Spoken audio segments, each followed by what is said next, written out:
Picture this. You step out onto your patio on a warm Saturday morning.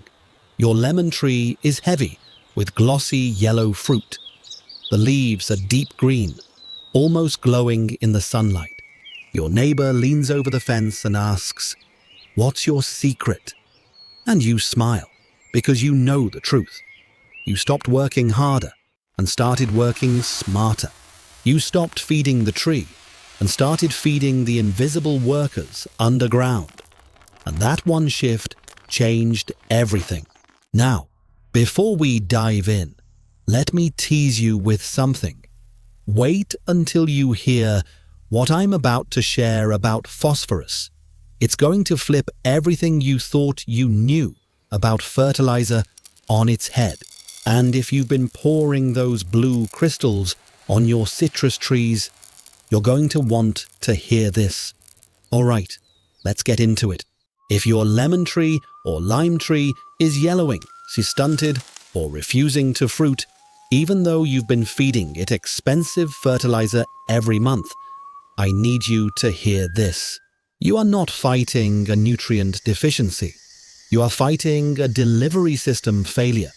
Your tree is starving in the middle of a buffet because it lacks the specific biological partner it needs to eat. Let me give you an analogy my grandmother would have loved. Imagine you buy a beautiful 5-star steak dinner for an elderly person, but they have no teeth to chew it. No matter how much money you spend on that steak, they will still starve. Your lemon tree is that toothless elder. The fertilizer is the steak. And the missing teeth, those are the mycorrhizal fungi. Now, here's the science behind it, and I promise I'll keep it simple.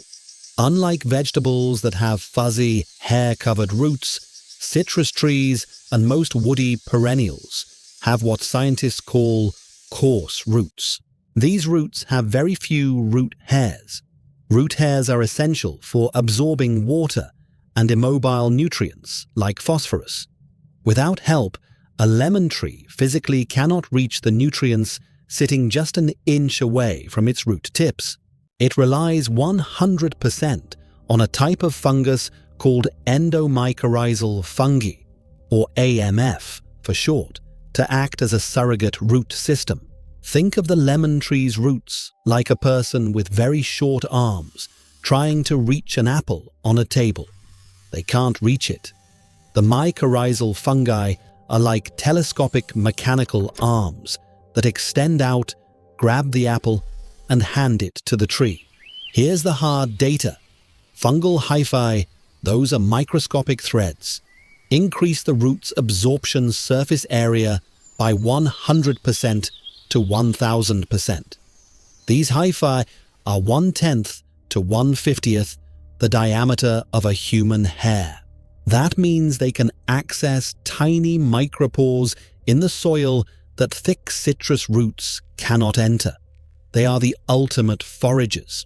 So the fungi find the phosphorus, the iron, the zinc, all those locked up nutrients, and they deliver them directly to the tree. In exchange, the tree sends sugars down through its roots to feed the fungi. It's a partnership that has existed for 400 million years. And when that partnership is broken, the tree suffers. Now, let me ask you this. Would you rather keep pouring expensive fertilizer on your tree and hope it works? Or would you rather rebuild the underground delivery system so your tree can feed itself for free? Think about that. All right, now let's talk about the mistake that's killing this partnership. And this is where most gardeners, even experienced ones, get it wrong. When you pour quick-release synthetic fertilizers on your soil, those blue crystals or powders, you are applying high concentrations of mineral salts. And here's what happens. Through a process called osmotic shock, these salts suck the water out of the fungal cells, killing the very allies your tree needs. It's like feeding your helpful garden workers a glass of seawater. They die of thirst instantly. But it gets worse. If the soil has too much soluble phosphorus, the tree becomes lazy. It stops feeding the fungi. Why? Because the tree is getting spoon-fed. It never learned to work, to produce these sugary exudates that keep the fungi alive. So the fungi starve, the partnership collapses, and when you stop feeding the tree, it crashes. The tree becomes like a spoiled rich kid. You gave it everything, so it never developed survival skills. And now, it can't function without you. Here's the data. Common fertilizers have what's called a salt index. Sodium nitrate, for example, has a salt index of 100. That's extremely high. And when soluble phosphorus levels in the soil go above 100 parts per million, mycorrhizal spore germination is inhibited. The fungi can't even start growing. The mechanism is dehydration and plasmolysis of fungal cells. In plain English, the cells shrivel up and die. So every time you apply that quick-release fertilizer, you are nuking the underground workforce. And then you wonder why your tree looks worse every year. Now, I'm not saying fertilizer is evil. I'm saying the wrong kind of fertilizer, applied the wrong way, is a disaster for citrus trees. And the solution is simpler than you think. Here's what you need to do. Stop feeding the plant. Start feeding the fungi. Fungi do not eat simple sugars. They crave complex carbons, things like wood chips, oatmeal, humic acids, and cold-processed fish, hydrolysate, not fish emulsion, which is heat-processed and loses most of its fungal food value. I'm talking about fish hydrolysate, which is enzyme-digested and retains the oils and proteins that fungi love.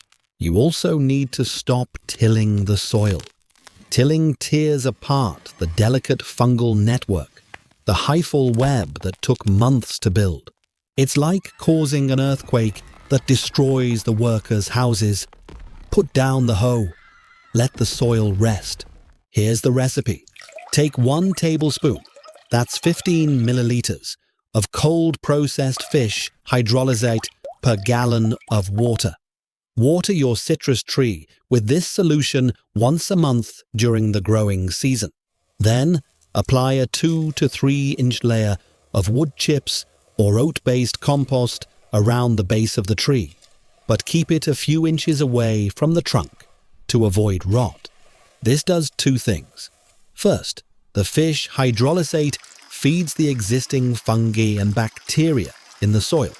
Second, the wood chips provide a slow-release source of complex carbon that fungi thrive on. Over time, the fungal to bacterial ratio in your soil will shift from bacterial-dominated to fungal-dominated.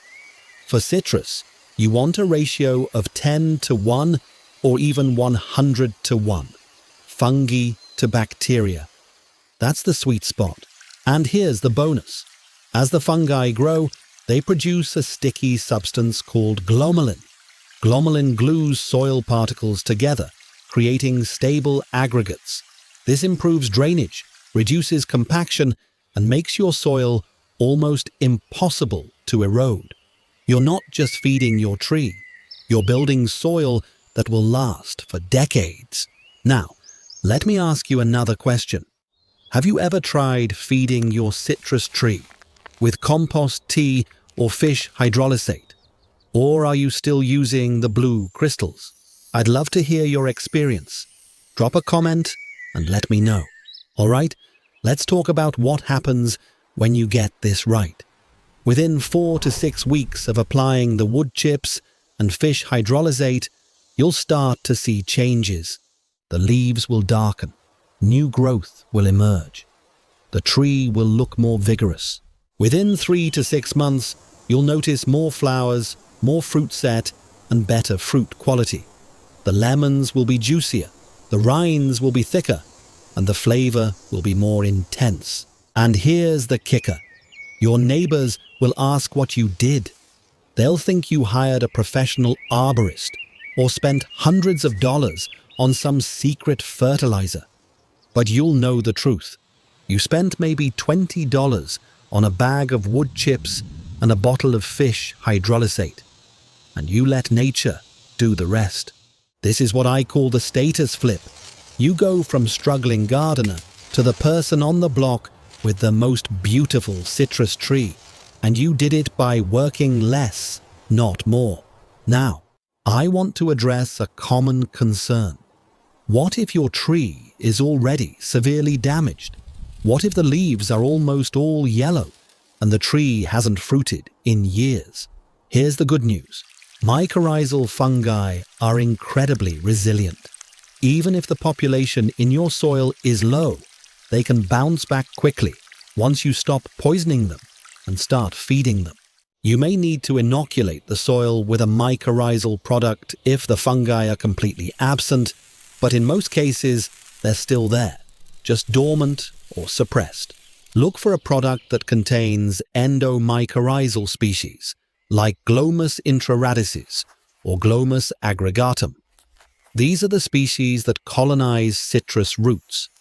Avoid products that only contain ectomycorrhizal species, because those are for trees, like pines and oaks, not citrus. Apply the inoculant directly to the root zone. If you're planting a new tree, dust the roots with the powder before planting. If you're treating an existing tree, use a soil probe or a screwdriver to make holes around the drip line, about 6 to 12 inches deep, and pour the inoculant into the holes. Then water it in with the fish hydrolysate solution. Within a few months, the fungi will colonize the roots and start doing their job, and your tree will transform. Here's another bonus tip. If you have multiple citrus trees, plant them close enough that their root zones overlap. Why? Because mycorrhizal fungi create a network underground called the wood wide web. This network connects the roots of different trees, allowing them to share nutrients, water, and even chemical signals. If one tree is under attack by pests, it can warn the others through the fungal network. It's like a biological internet. So by planting your trees close together and nurturing the fungi, you're not just helping individual trees. You're creating a resilient, interconnected ecosystem. Now let's talk about what not to do. Do not use high-phosphorus fertilizers. I'm talking about those products labeled 10-50-10 or 5-35. The middle number is phosphorus. If it's high, it will suppress mycorrhizal fungi. Citrus trees need phosphorus, but they need it delivered by fungi, not dumped on the soil in soluble form. Do not use fungicides unless absolutely necessary. Fungicides kill fungi. That includes the good fungi.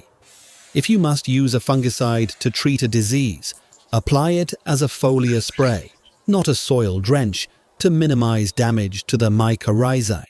Do not overwater. Mycorrhizal fungi need oxygen. If the soil is waterlogged, the fungi suffocate and die. Water deeply but infrequently. Let the top few inches of soil dry out between waterings. And do not remove all the fallen leaves and fruit from under the tree. Those are food for the fungi and bacteria. Let them decompose naturally. They're part of the cycle. All right, let's bring this home. If you've been struggling with your citrus trees, I want you to try this method. Stop feeding the tree.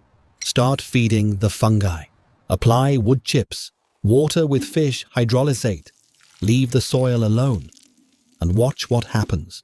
This isn't a quick fix. It's a long-term investment in the health of your soil and your tree. But it works. And it's based on science that has been proven over and over again in research labs and in real-world gardens. If you found this helpful, I'd love for you to subscribe to the channel. Every week, I share more strategies like this, strategies that help you grow more food and more beauty with less work. Because gardening should be enjoyable, not exhausting. And the secret is always the same: work with nature, not against it. Now, I want to hear from you. Have you ever noticed your citrus tree struggling, even though you fertilized it regularly? Or have you tried feeding the soil instead of the plant? What were your results? Drop a comment below. I read every single one, and I love learning from your experiences. And if you know someone who's struggling with their lemon or lime tree, share this video with them. Let's spread the word. Let's help more people grow thriving citrus trees without breaking their backs or their wallets. Thank you for watching. Now go out there, put down that fertilizer bottle, grab a bag of wood chips, and let the fungi do the work. Your tree will thank you.